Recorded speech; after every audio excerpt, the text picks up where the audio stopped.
Les documents antiques nous décrivent des chrétiens humbles, non violents et courageux devant les épreuves.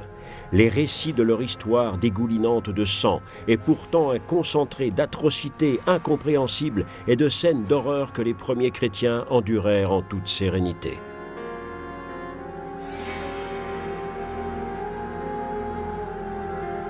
Les descriptions des martyrs attestent du courage de ces femmes et de ces hommes face à la mort.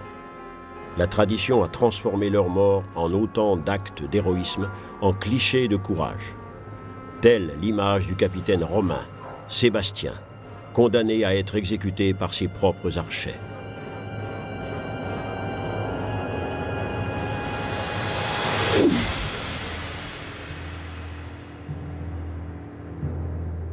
Leur mort les rendait immortels et contribuait à l'existence même de la nouvelle foi.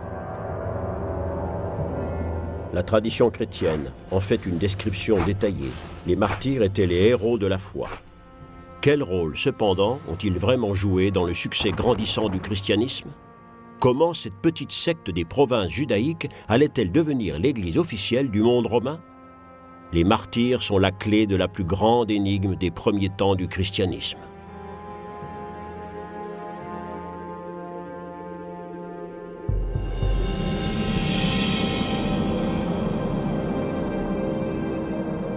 À la fin du 1er siècle de notre ère, l'action de Pierre et de Paul faisait de Rome, la ville des Césars, le centre de la nouvelle religion chrétienne.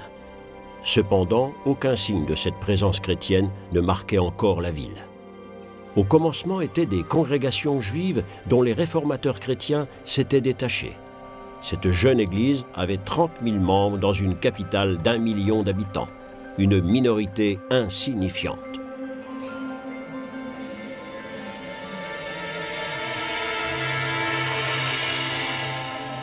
Il n'existait aucune construction servant d'église, aucune cérémonie publique. Le christianisme se pratiquait en secret. Cependant, le message chrétien se diffusait comme une traînée de poudre. Débordant ces frontières fortifiées des Marches, les possessions de Rome s'étaient étendues tout autour de la Méditerranée. Rome régnait sur le monde. Les émissaires chrétiens pouvaient ainsi se déplacer librement le long des axes de communication parfaitement entretenus. Une langue commune permettait de communiquer jusqu'aux plus lointaines frontières de l'Empire. Des postes avancés protégeaient l'Empire des agressions extérieures. La nouvelle religion allait utiliser ces infrastructures pour se propager. Elle n'avait pas nécessairement besoin de temples ou de lieux saints, elle était mobile. Elle se déplaçait avec les fidèles, de proche en proche, de province en continent. La nouvelle foi ne tirait pas son existence de sites sacrés, mais plutôt de ses écritures saintes. Une innovation technique allait accélérer ce développement. Le rouleau peu pratique était peu à peu remplacé par le codex relié.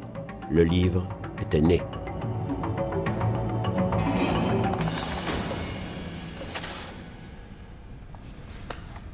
À l'Institut de restauration des livres et manuscrits anciens de la Bibliothèque d'État de Munich, on maîtrise les gestes de fabrication des antiques codex.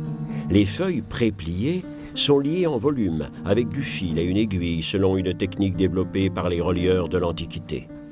Un feuillet représente 16 pages et un volume est composé de 25 feuillets. Ce qui signifie qu'un codex peut avoir une épaisseur de 400 pages. Les fragiles pages de papyrus ou de parchemin sont protégées par des couvertures faites de bois ou de cuir. Avec ces pages que l'on peut tourner, le codex est de très loin supérieur aux encombrants rouleaux.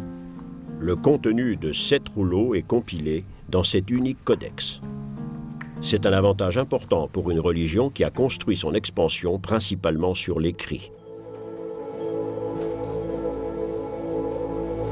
Au premier jour du christianisme, d'innombrables copies de textes bibliques avaient été faites, dont les fragments sont aujourd'hui préservés comme de grands trésors dans des bibliothèques. Mais qu'y avait-il de si nouveau dans le message chrétien pour que cette nouvelle religion soit si attirante? C'était principalement le concept d'un au-delà qui différenciait la nouvelle foi de toutes les religions antiques. L'assurance qu'au lieu d'un monde de ténèbres, un paradis rayonnant nous attend après la mort. un heureux au-delà où se dissipent toutes les douleurs de ce bas monde, où le chrétien trouve sa place aux côtés de Dieu et de Jésus-Christ, une véritable provocation pour les Romains qui croyaient en l'ici et maintenant et au culte de l'État.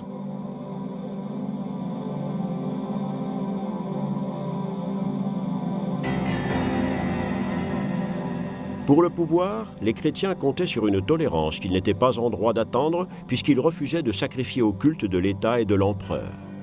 Ils n'adoraient pas les dieux antiques, dont les bustes étaient exposés dans le Panthéon.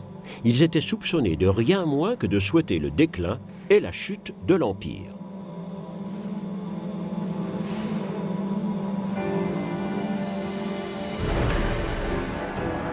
Ce n'est pas cette attitude de rejet de la part des chrétiens qui allait provoquer les répressions de l'État, mais le nombre rapidement croissant de leurs membres. Le christianisme n'était-il pas un mouvement de masse menaçant l'unité de l'État? Les rues de l'antique Ostie, le port de Rome, nous ramènent aux premiers temps de la propagation du christianisme. C'est dans des villes comme celle-ci, où le commerce et les échanges étaient florissants, que le message chrétien se répandait rapidement par le bouche à oreille. Avec le baptême, tout un chacun pouvait participer à la certitude de la rédemption. Avec une simple profession de foi, tout un chacun pouvait devenir chrétien.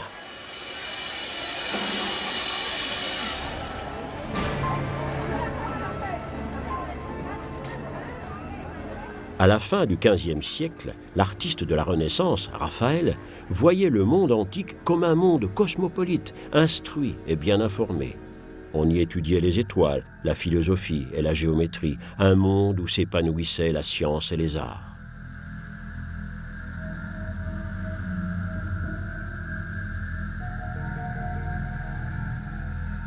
Les premiers chrétiens concentraient leur esprit sur l'au-delà.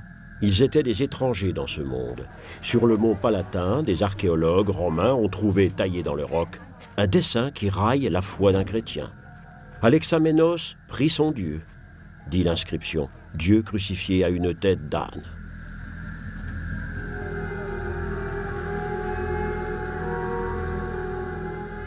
Les congrégations chrétiennes comptaient cependant dans leur rang des membres de riches familles patriciennes qui avaient longtemps profité de l'ordre social de l'Empire. Pourquoi rejoignaient-ils les chrétiens considérés comme des radicaux sans patrie? L'Empire romain avait passé son zénith. Les ennemis extérieurs pénétraient de plus en plus avant dans les territoires de l'Empire et à l'intérieur, les valeurs de la décadence s'imposaient.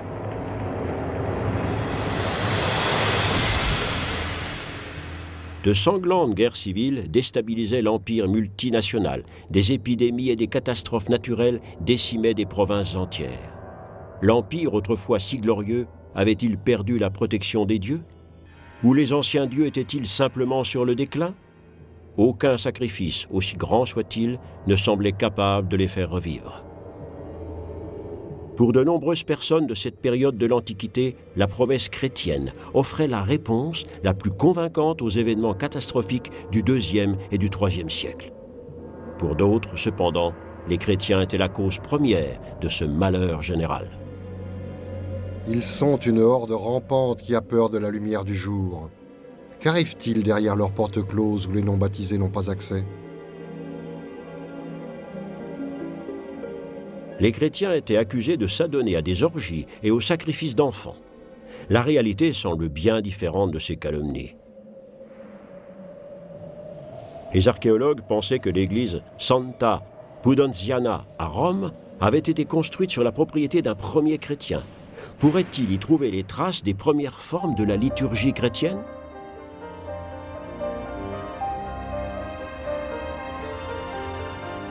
Les fouilles avaient commencé à 10 mètres sous le niveau du sol. Pour chaque siècle passé, il avait fallu retirer 60 cm de décombres. Un certain Pudentius vivait à ce niveau il y a environ 1800 ans. Un ruisseau coulait ici à côté de la rue pavée. Et voici l'entrée de la Domus Pudenti.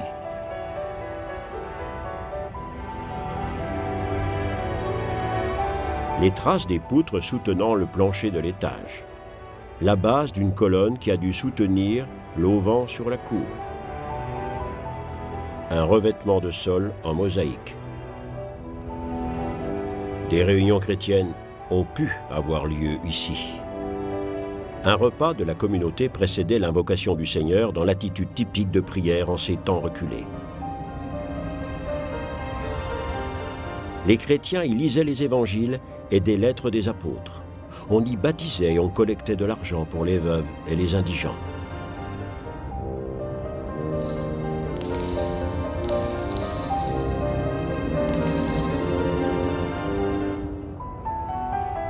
La maison de Pudentius servait-elle d'église chrétienne primitive? On en trouve la preuve dans la mosaïque de l'abside qui date du 5e siècle. Dominus conservator ecclesiae Pudentianae. Le Seigneur protège l'église de Pudentius. Pudentius a dû faire partie de ces gens qui avouaient publiquement leur nouvelle foi dans le Rédempteur. Lui et ses coreligionnaires éveillaient la méfiance de leurs voisins païens. En l'an 64, l'empereur Néron mettait le feu à la vieille ville de Rome et en accusait les chrétiens. À Lyon, des chrétiens étaient persécutés dès l'an 177. L'affirmation que les chrétiens étaient responsables de tous les malheurs allait être tenace. Les tremblements de terre en Asie mineure, la guerre civile en l'an 248, c'était eux. Les épidémies à Rome en l'an 270, la faute des chrétiens. Et comme le disait un dicton populaire de l'époque, à cause des chrétiens, la sécheresse se prolonge. En 249, le glorieux général Decius devenait empereur. Il lui fallait stabiliser un empire secoué par les crises. Pour gagner la faveur des dieux, il publiait un décret forçant l'ensemble de la population à confesser publiquement sa foi et à sacrifier aux dieux et à l'empereur.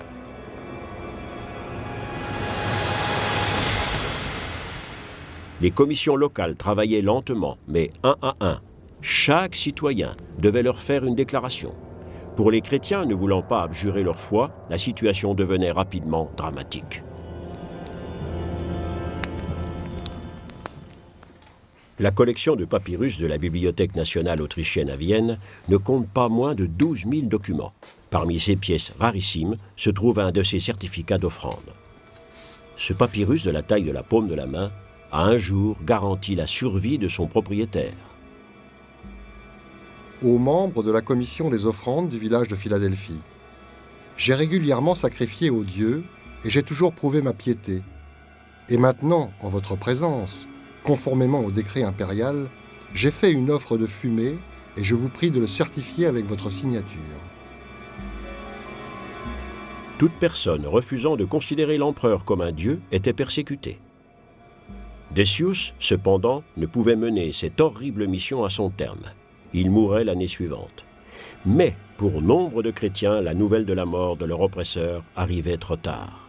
Êtes-vous chrétienne? Oui, je suis chrétienne. Vibia Perpetua, une distinguée romaine, vivait à Carthage, la 3e plus grande ville de l'Empire.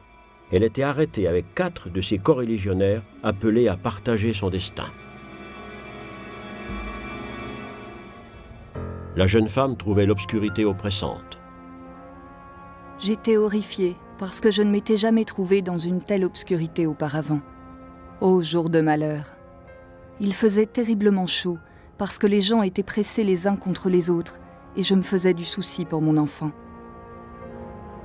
Le récit de Perpetua sur sa vie en prison, écrit de sa propre main, est un des témoignages les plus poignants des martyrs chrétiens. Il raconte l'histoire avec force détail. Les diacres de la congrégation subornaient les gardes pour permettre aux prisonniers de sortir prendre l'air une fois par jour. L'enfant en bas âge de Perpetua était autorisé à rester en prison avec sa mère. Libérée du souci de mon enfant, j'ai retrouvé ma force. La prison est soudainement devenue un palais pour moi, et je préfère être là que n'importe où ailleurs. La période d'oppression ne permettait pas les compromis. Chaque ville, chaque maison était le théâtre d'une lutte religieuse féroce entre chrétiens et païens. Des femmes étaient répudiées, des maris dénoncés, des mariages rompus, des enfants déshérités. La famille de Perpetua ne faisait pas exception à la règle. Mon père, rongé par le souci, est venu me supplier d'abjurer ma foi. Et j'ai été troublée par le malheur de mon père, parce qu'il ne pouvait trouver aucune joie dans ma souffrance. Puis le procureur a prononcé notre sentence. morts par animaux sauvages.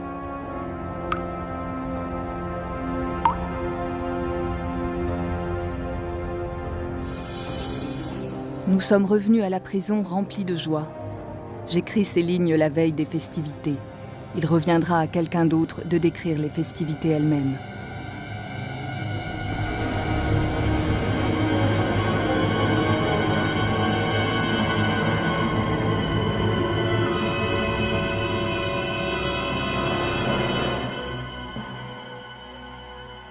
L'Empire, en décomposition, offrait un spectacle à ses sujets dans l'espoir de le distraire de ses insatisfactions. Du pain et des jeux. Les animaux sauvages en étaient les exécuteurs.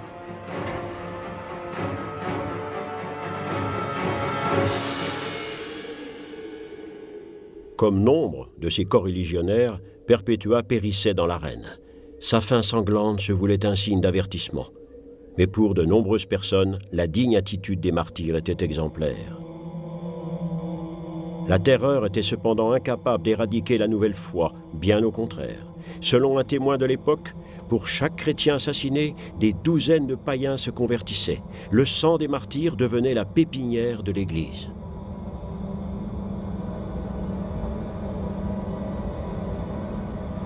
Les persécutions forgeaient l'unité de la communauté chrétienne. Mais quelque chose d'autre les unissait. Un système de signes et des symboles avec lesquels ils pouvaient exprimer leur adhésion à la foi du Rédempteur sans se trahir au monde extérieur. Dans ce code secret, le poisson devenait le symbole du baptême.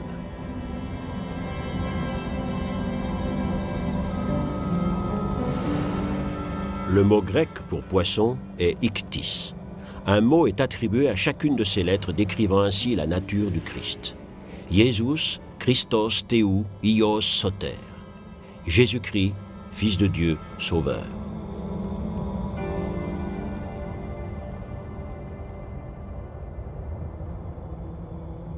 Les signes et symboles secrets des premiers chrétiens ont été préservés dans des sites uniques dont la pleine signification reste encore aujourd'hui une énigme. Les catacombes étaient-ils des lieux de refuge dans les temps d'oppression ?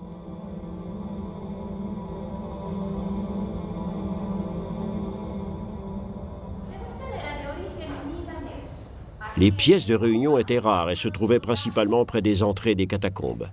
Même si l'air frais arrivait facilement jusque-là, les gens qui venaient y chercher refuge ne devaient pas s'y sentir en totale sécurité. Une coulisse des grandes catacombes Domitilla. Derrière le mur, un petit réservoir d'eau. Le passage mène à un puits d'eau potable profond de 7 mètres. L'alimentation en eau étant assurée, il n'était nullement nécessaire de quitter l'abri des catacombes. Un indice pour étayer la théorie des catacombes comme lieu de refuge ?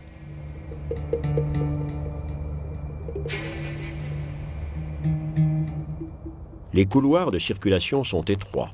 Les gens pouvaient-ils rester ici pendant des jours, des semaines ou même des mois ? Nombre d'éléments infirment pourtant cette thèse. Un système souterrain de cette taille était forcément connu des autorités romaines et cette cache n'était pas sûre. Mais alors, quel était donc l'usage des catacombes ? N'était-il que de simples cimetières souterrains ? En fait, on y trouve un nombre considérable de tombeaux creusés en niches dans les parois.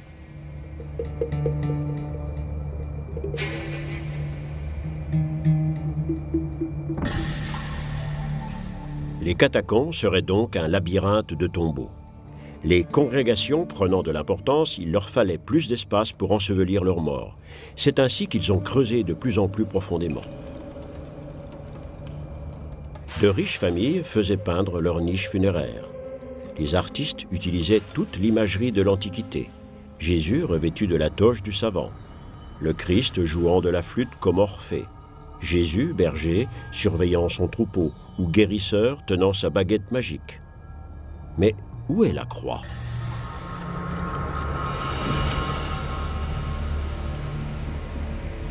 Il est évident que la passion du Sauveur et sa mort sur la croix ne jouaient aucun rôle dans l'iconographie de l'Église chrétienne primitive. Les catacombes chrétiennes n'étaient donc ni lieux de refuge ni églises souterraines.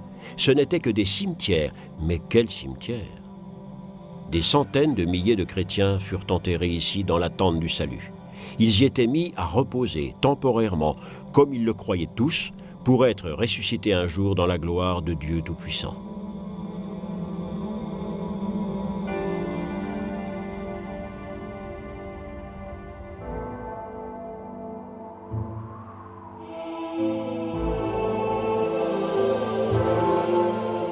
Les prémices étaient achevées. La graine que Jésus avait plantée commençait à germer. Les savants pensent que dès la fin du IIIe siècle, plus de 10% de la population de l'Empire romain croyait au message de Jésus-Christ. Les communautés chrétiennes se structuraient. La hiérarchie de l'Église commençait à prendre forme. Des mouvements de charité se constituaient pour venir en aide aux plus pauvres. Ces œuvres se sont perpétuées jusqu'à nos jours, bien qu'elles aient parfois été dévoyées.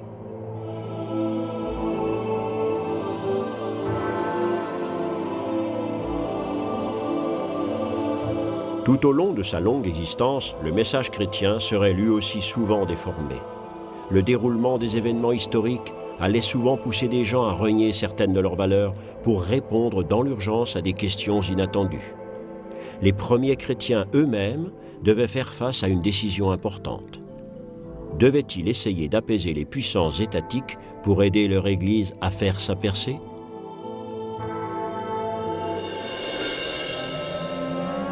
Les premiers chrétiens vivaient dans l'attente de l'avènement imminent du royaume de Dieu sur terre.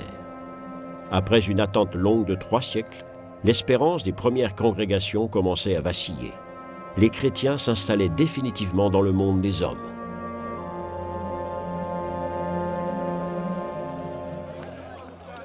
Pourtant, même un chrétien doit subvenir à ses besoins. Pour beaucoup, esclaves libérés ou anciens paysans, il n'existait pas d'autre alternative que le service militaire. Bien que cette profession leur garantisse un revenu stable, elle les mettait aussi devant l'éventualité permanente de la mort. La croyance dans la venue d'un monde meilleur trouvait dans ces populations un terrain fertile. Le christianisme était sur le point de rattraper les autres communautés religieuses. Mais un événement allait survenir, qui, dans un bouleversement révolutionnaire, allait élever le christianisme au-dessus de toutes les autres religions cohabitant dans l'Empire.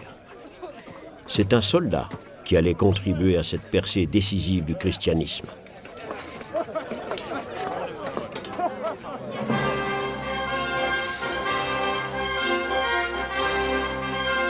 Les récits contemporains fournissent l'information sur les événements de l'année 312. Constantin partageait le pouvoir sur l'Empire avec 3 autres Césars.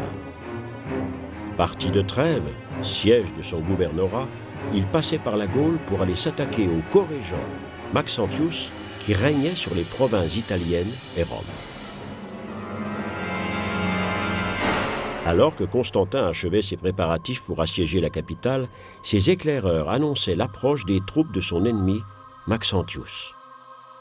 Ce dernier avait recherché les signes du destin et consulté l'oracle. Les ennemis de Rome succomberaient à l'extérieur des murs de la ville. Fort de cette prophétie, il était sûr de sa victoire.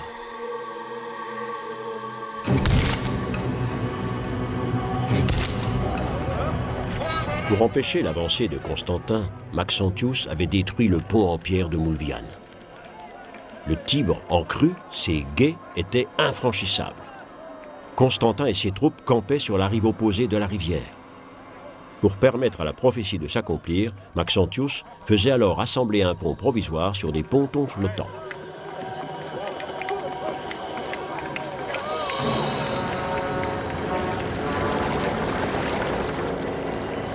Selon la légende, le 27 octobre 312, à la veille de la bataille du pont de Mulviane, Constantin voyait apparaître dans le ciel un monogramme de feu, le monogramme du Christ. Rêve, hallucination ou réalité ? Une chose est certaine. Quelques années plus tard, il ferait graver ce monogramme sur les pièces de monnaie frappées à son effigie.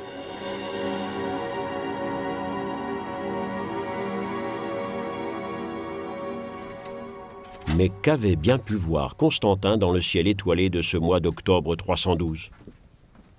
C'est au planétarium de Munich qu'a été tentée une reconstitution historique. Les données chiffrées ont été introduites dans la machine, date de l'événement, latitude et longitude du site d'observation. le voyage dans le temps pouvait commencer. Des historiens chrétiens nous ont laissé un récit précis des événements. Une voix aurait attiré l'attention de Constantin vers le ciel. « In hoc signo vinces » »« Par ce signe, tu vaincras ». Mais qu'avait-il vu dans le ciel ?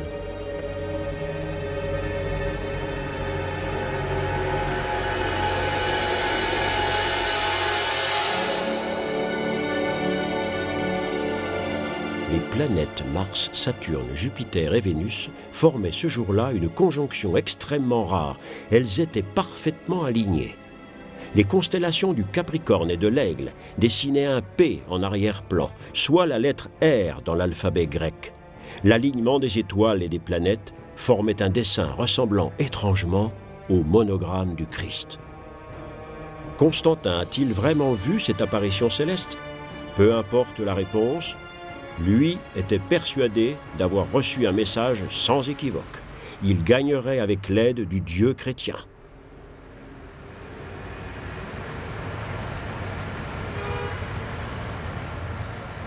Le pont de Moulviane devenait ce jour-là un tournant majeur dans l'histoire du christianisme. Les touristes d'aujourd'hui ne peuvent voir les flots de sang qui rougissaient les eaux du Tibre en ce jour d'octobre 312. Des milliers de soldats mourraient ici. Un bain de sang était en train de transformer un mouvement religieux souterrain en religion d'État.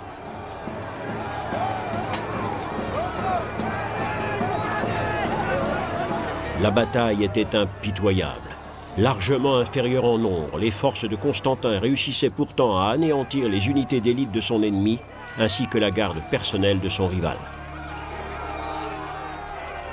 Maxentius lui-même devait se jeter dans la bataille.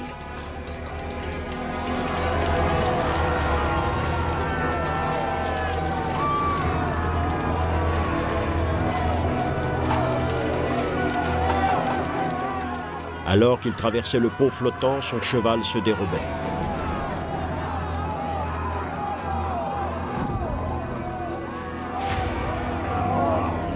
Alourdi par son armure de combat, Maxentius coulait à pic dans les eaux du Tibre. Les arcs de triomphe attendaient le vainqueur, mais aussi les problèmes. En ce début du IVe siècle, le tissu social était totalement déchiré. Les paysans se révoltaient contre les grands propriétaires terriens et les représentants du pouvoir. Le prolétariat combattait les classes moyennes et tous détestaient l'armée. Une seule force avait le pouvoir de réunir les différentes factions, le christianisme. Une cantine de charité dirigée par la congrégation de Sant'Egidio à Rome. Une fois l'an, lors des fêtes de Noël, on voit revivre cette grande tradition chrétienne.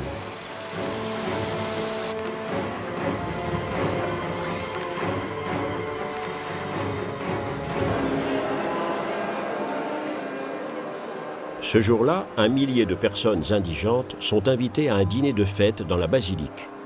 Une tradition qui remonte à l'époque de Constantin. À cette époque, les chrétiens se chargeaient des tâches que l'État, en pleine déconfiture, ne pouvait plus assumer. Perpétuant les exigences apostoliques des premiers temps du christianisme, les congrégations prenaient en charge les vieux, les veuves, les orphelins, les pauvres et les laissaient pour compte. Une tradition qui s'est perpétuée jusqu'à nos jours. En instaurant le christianisme comme pilier de la société, Constantin se souciait aussi de la paix sociale. En signe de gratitude pour sa victoire, Constantin voulait élever un bâtiment à la gloire du Dieu des chrétiens. La structure devait se démarquer des temples antiques. Il fallait à la nouvelle croyance une nouvelle architecture. Mais laquelle ? Des documents antiques attestent qu'une église avait été construite à l'intérieur des murailles de la ville d'Ostie, selon les canons définis par Constantin. Mais où se trouvait cette église ? Toutes les tentatives pour retrouver les bases de l'église d'Ostie avaient longtemps échoué. Les premières preuves allaient être découvertes en s'élevant dans les airs. Les fouilles pouvaient alors commencer. Une étude géomagnétique de la surface était alors mise en place. L'appareil de mesure pouvait ensuite se mettre à l'ouvrage. Les impulsions permettaient de sonder jusqu'à 1 mètre de profondeur. L'écho enregistré permettait de dresser une carte du sous-sol.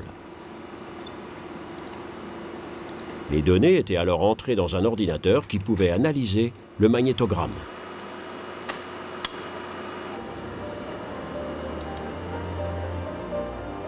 L'image magnétique du 5e secteur de fouilles d'Ostie révélait alors une sensationnelle découverte archéologique, l'église de Constantin. Une basilique à 3 nefs, le nouveau style architectural de l'église chrétienne. Le magnétogramme était alors combiné avec la photographie aérienne. La position de la basilique pouvait alors être déterminée avec une précision absolue sur le terrain. Les mesures extérieures étaient impressionnantes. Large de 24 mètres et longue de 55. Voici sans aucun doute le plan de l'église de Constantin. Les différentes données étaient envoyées en temps réel à l'Université technique de Munich. 123,76 Meter und Richtung Angle d'orientation 83,27, exactement. 22. C'est donc l'abside nord. Apsis Nord. Les archéologues travaillant sur le site présumé recevaient leurs informations par téléphone. Les calculs de distance et d'orientation et les informations données par l'ordinateur étaient transmises pour exploitation aux scientifiques sur le site.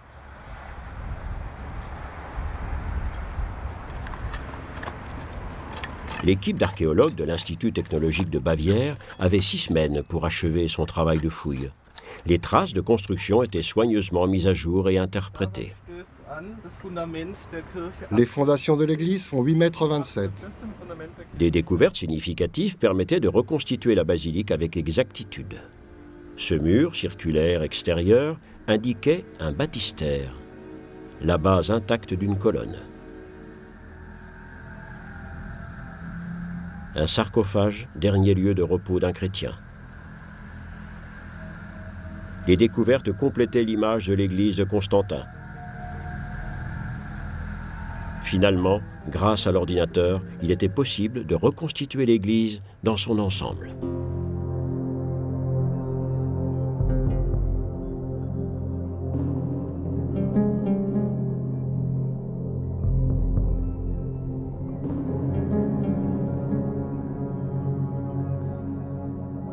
Les églises de Constantin sont des preuves solides de la cause commune entre l'empereur et la nouvelle religion.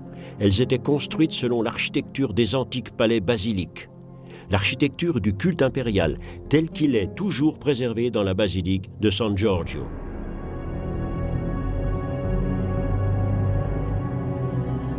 Une statue de l'empereur se tenait autrefois dans l'abside au bout de la travée centrale. Elle allait être remplacée par l'image du Christ. Le vêtement et la pose donnés au Christ sont ceux d'un empereur romain.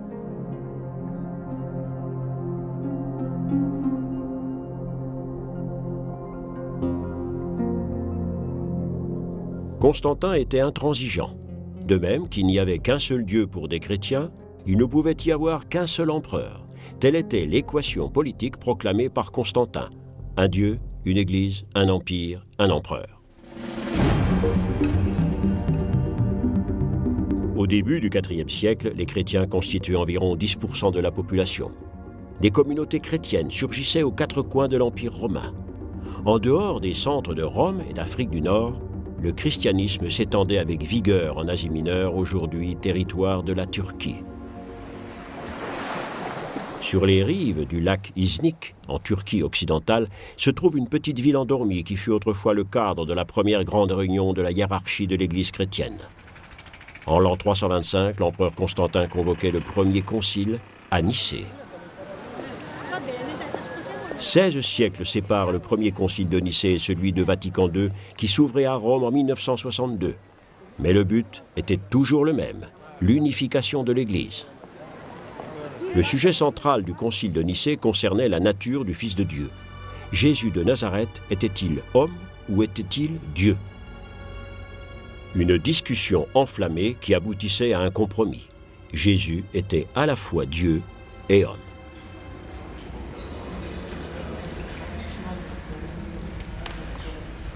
Lors d'une messe solennelle pendant le Concile Vatican II, le pape Paul VI portait le texte de l'Évangile. Il démontrait ainsi la prééminence des Écritures saintes depuis le premier concile de Nicée.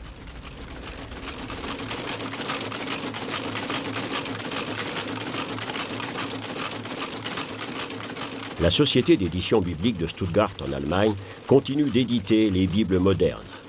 Maintes et maintes fois tout au long de l'histoire, ces textes ont été copiés et traduits, et parfois falsifiés. Des manipulations qui ont de tout temps exaspéré les peuples. Ainsi, les recherches ont démontré que les femmes, dans les premières années de la chrétienté, occupaient des fonctions importantes. Pourquoi jouent-elles un rôle si subalterne dans les textes bibliques? Les textes bibliques ont-ils été expurgés pour dissimuler ou minimiser leur rôle? Une édition récente du Nouveau Testament, Épître aux Romains, chapitre 16, verset 7. À la fin de cette lettre, Paul envoie ses salutations aux membres les plus éminents de la congrégation romaine. Il s'adresse en particulier à deux d'entre eux dont il considère l'action comme étant digne de celle des apôtres. Andronicas et Junias sont a priori deux hommes. Pourtant, on est surpris de ne retrouver le nom de Junias dans aucun autre texte ancien. Junias, nom inconnu ou falsification? À l'Institut de restauration des manuscrits antiques de la Bibliothèque nationale de Vienne, des documents anciens sont minutieusement reconstitués. De minuscules fragments de papier sont assemblés pour former des textes qui nous ramènent directement au monde de l'Antiquité. Particulièrement la plus vieille copie de l'Épître aux Romains, le papyrus Chester Beatty, écrit vers l'an 200.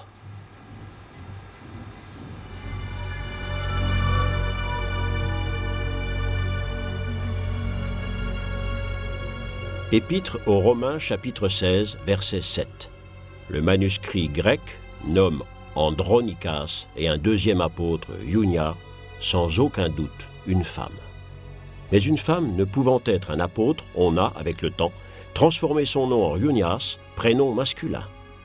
C'est ainsi qu'a été supprimé l'héritage féminin du christianisme primitif.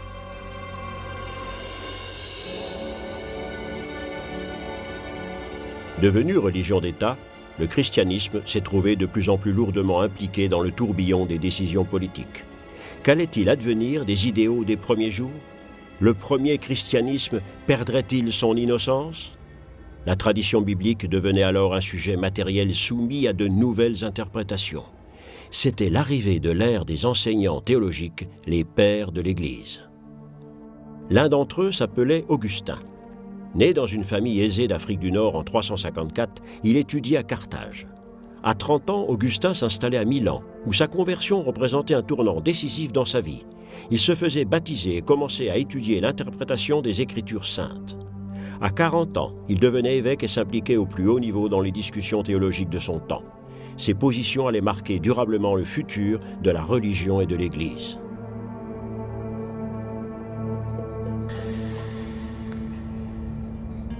Au temps des persécutions, tous les chrétiens ne s'étaient pas montrés aussi fermes que les martyrs.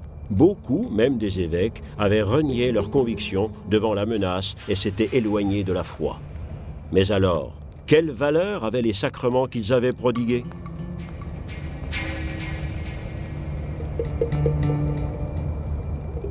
Augustin décidait que le sacrement était indépendant de la personne qui l'avait donné. Des décisions comme celle-ci allaient bien au-delà de la tradition biblique, mais les conditions historiques les rendaient incontournables. L'an 410 voyait la fin de l'Empire romain d'Occident. 20 ans après que l'empereur a élevé le christianisme au rang de religion d'État, Rome tombait aux mains des hordes des Goths d'Alaric. Une fois encore, il fallait apporter de nouvelles réponses théologiques à cette situation. Augustin déclarait que même une nation chrétienne ne pouvait avoir la garantie du salut éternel. Le salut n'existe que dans l'autre monde. En réponse aux problèmes du monde, quelques chrétiens se retiraient pour mener une vie ascétique, loin de l'agitation des villes. Ils voulaient commencer à se consacrer totalement à Dieu dès leur vie terrestre. C'était le début du mouvement monastique. Ils vivaient dans le désert ou dans des régions montagneuses isolées. Ils vivaient en communauté ou en ermite, comme le père Pietro, capucin italien, qui s'est retiré dans la montagne il y a 27 ans.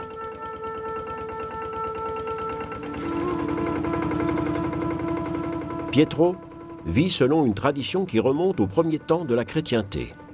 Il s'est donné pour tâche de reconstruire un ancien refuge de pèlerins tombé en ruine pendant des siècles.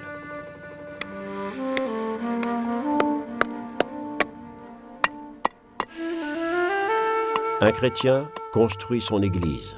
Le père Pietro le fait seul et à la main. Représente-t-il le vrai christianisme ?